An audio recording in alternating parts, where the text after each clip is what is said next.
Dakarun kan iyakokin Saudiya sun samu nasarar daƙile yunkurin shiga da tabar wiwi da nauyinta ya kai kilogram 518 ƙasar. Mai magana da yawun dakarun kan iyakokin kanar Sahiru ibn Muhammadul Harbi ya ce dakarun nasu sun cafke mutane 35 da ake zargi da yunkurin shiga da tabar ta wiwi ƙasar.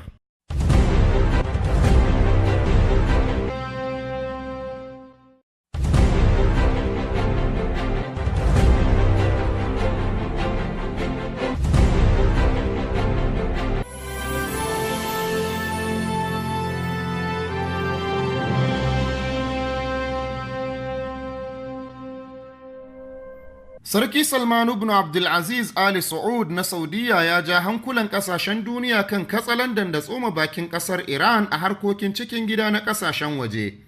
Yin haka dai babban laifi ne ƙarƙashin dokokin ƙasa da ƙasa, abinda ƙasashe da dama suke tuhumar Iran ɗin da shi.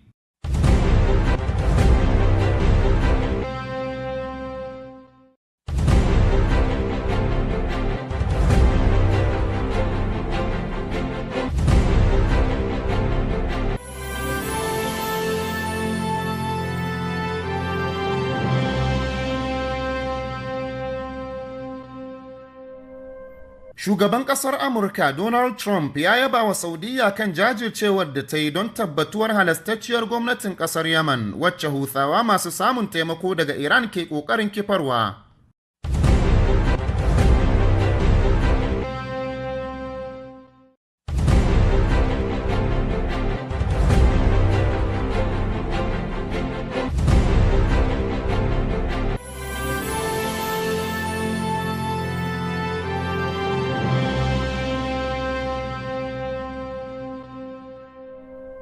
A ƙasar Sudan, wani jirgin saman gwamnati mai saukar ungulu da ke ɗauke da gwamnan lardin Gadarif Mirghani Saleh ya yi hatsari.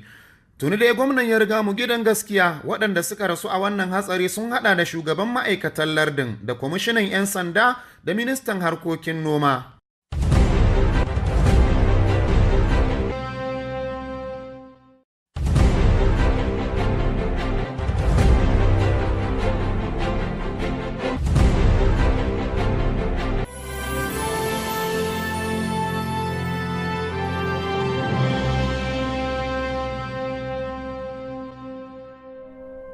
Ministan harkokin kasashen wajen Saudiya Adilul Jubair ya ce Saudiya ba za ta miƙa wa Turkiya 'yan ƙasarta don ta yi musu shari'a kan kisan ɗan jaridar nan Jamal Khashoggi ba.